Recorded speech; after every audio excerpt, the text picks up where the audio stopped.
তোদের মা আমাদের ছেড়ে সেই পরপারে চলে গিয়েছে।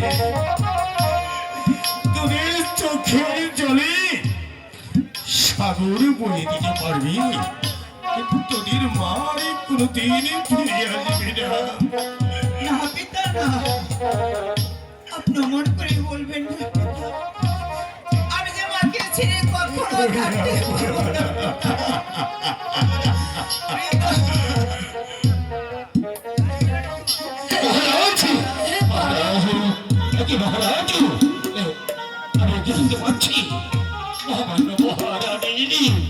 কি হয়েছে?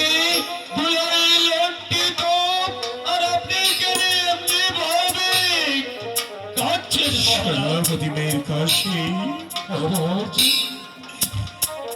রাজের লক্ষ্মী হয়েছে এই পৃথিবীর মা ত্যাগ করিয়ে।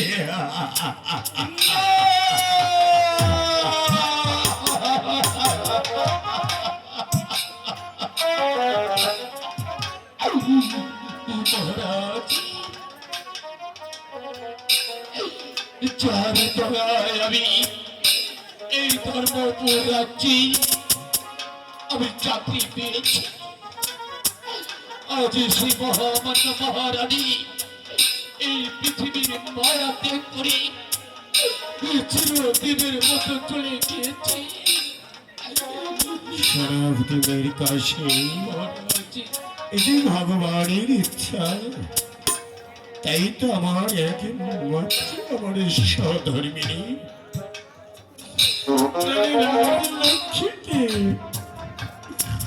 এই পৃথিবীর মায়া ত্যাগ করে চলে গিয়েছে।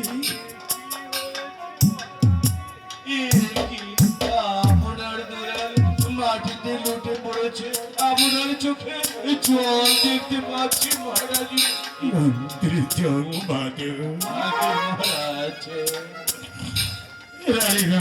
লক্ষ্মী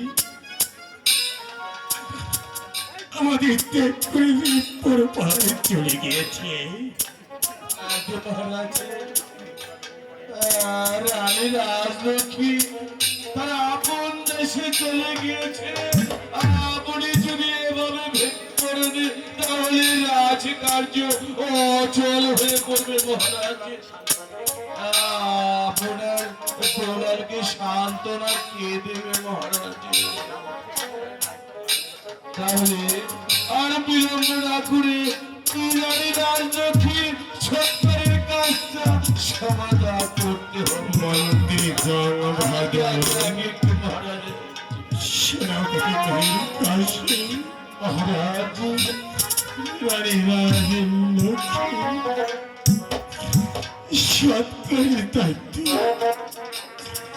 আমি তোমাদের দুজনের উপরে দিয়ে যাচ্ছি।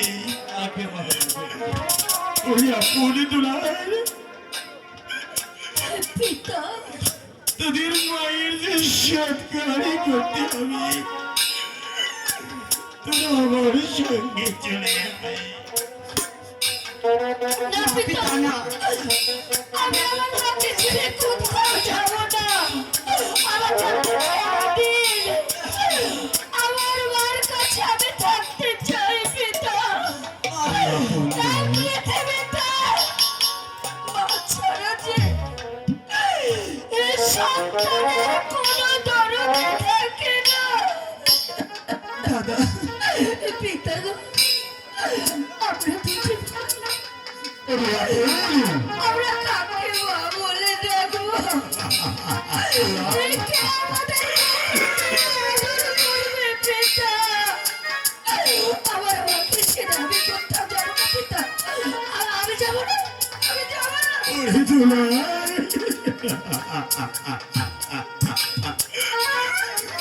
ওরে হতভাগা, কেন তুই বুঝতে পারছিস কি তোর মাকে সৎকারের দায়িত্ব পালন না করলেই তোর মায়ের আত্মাদি কষ্ট পাবে। ওরে আপন দুলাল তোরা শীঘ্র আমার সঙ্গে চলে আয়। না পিতা, আমি যাবো না পিতা। আমাকে ছেড়ে দিন। আমি যাবো না।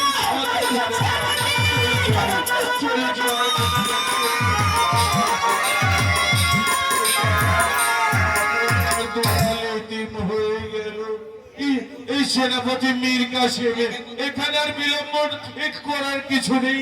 এই রানী রাজলক্ষ্মী সরকারের এর ব্যবস্থা করতে হবে। আমি চাই মন্ত্রী যোগ বাহাদুরি আমি মহাবন্য মহারানীর সঠিক কাজের ব্যবস্থা করবো।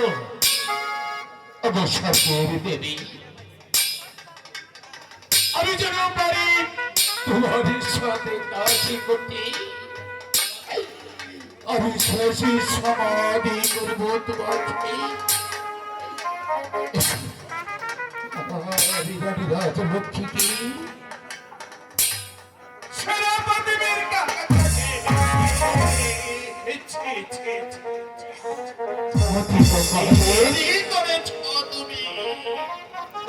তুমি কেন রানী রাজলক্ষ্মীকে ওই তোমার ওই হাতে স্পর্শ করতে যাচ্ছ? কেন কি হয়েছে?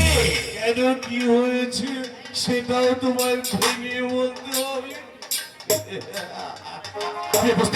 তুমি হয়েছ মাথা মোটা, এই যুদ্ধ ছাড়া আর কিছু শেখনি। আরে তুমি হয়েছ মুসলিম পুত্র। আমি মুসলিম। আর রানী রাজলক্ষ্মী হয়েছে সনাতন ধর্মের। কেমন করে তোমার ওই হাতে রানী রাজলক্ষ্মীকে স্পর্শ?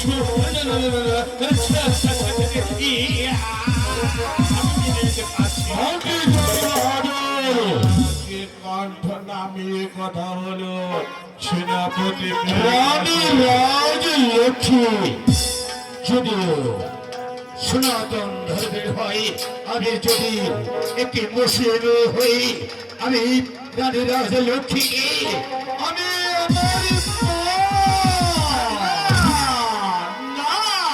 সেনাপতি লিরিকাসে আবেগ দিয়ে সবকিছু সমাধান হয়। চলে যাও রানী রাজলক্ষ্মীর সৎকারের দায় দায়িত্ব মন্ত্রের জন্ম বাহাদুর জন্ম বাহাদুর এসে আমি মুসলিম এত আজ আমাকে আপনি এই রানী রাজলক্ষ্মীর গায়ে সে কষ্ট করতে দিচ্ছেন না। রানী রাজলক্ষ্মী কিন্তু আর আমি একটি মুসলিম, কিন্তু যাবার সময় আমি ঠিক কথা বলে যাচ্ছি। কথাটা সবে সময় যেন আপনার মাথায় থাকে। এই রানী রাজলক্ষ্মীকে সসম্মানে যদি সসম্মানে চিন্তায় না হয়ে যদি আপনি আপনি ফলে যান এই সর্বপুর সবাই আপনার ক্ষমা বলে এই সনাতনী আপনাকে কখনো ক্ষমা করি না। কথাটা মনে থাকে যেন ভুলিয়ে যেও না। তোমার চাইতে আজ এমনিতে কম বুঝি।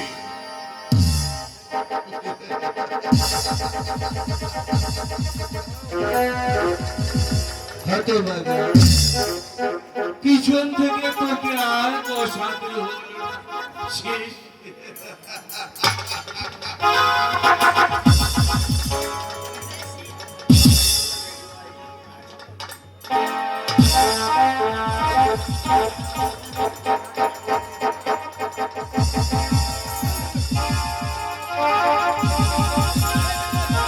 মরেছে নাকি?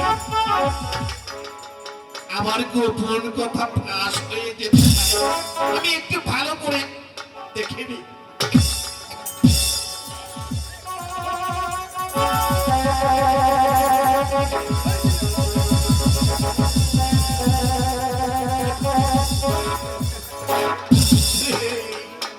একেবারে ভগবানের কাছে চলে গিয়েছি। রানী রাজলক্ষ্মী কেমন করে পড়ে আছে? আরে প্রজাগণ কি বলবে? আরে চলে এসে চলে আরে রাজলক্ষ্মী চলে। আরে কেমন করে আসবে? রানী রাজলক্ষ্মী তো মরে গিয়েছে, মরে গিয়েছে, মরে গিয়েছে।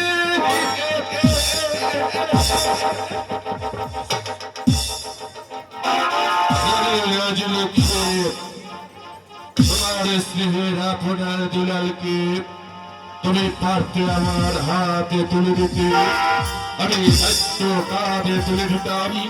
আমাকে না তুমি দিয়েছো মুসলিম পুত্র এই সেনাপতি মীর কাসেমকে। সেখান হতে আমার বুকে অগ্নির শেখা চলে উঠেছে। আমি আমি এখনই সময় মতো ঢেলে দেব। আর দাও দাও করে চলবে, চলে যাবে ধর্মপুর রাজ্য, ধর্মপুরের রাজা হেরা পোড়ার দুলালকে আমি বিদায় করে দেব।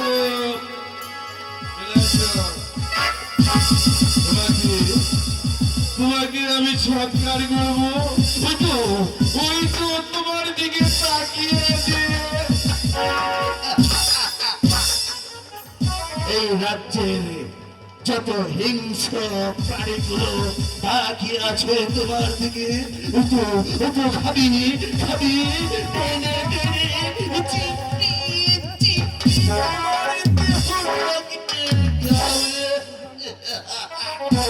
রানী রাজলক্ষ্মী এবার তোমাকে আমি ফেলে দেব এই নর্দমার ডাজিবিনে।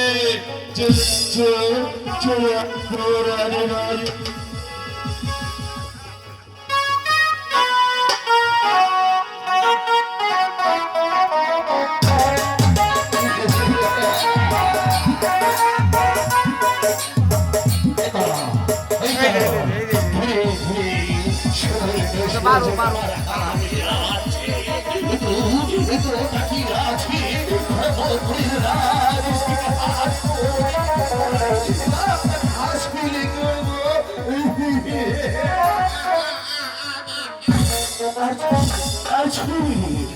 আছি আমি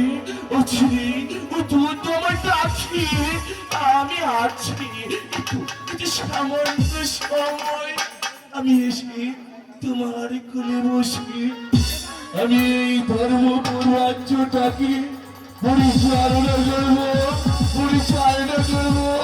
না করি। আজ আমি মানব করলাম না।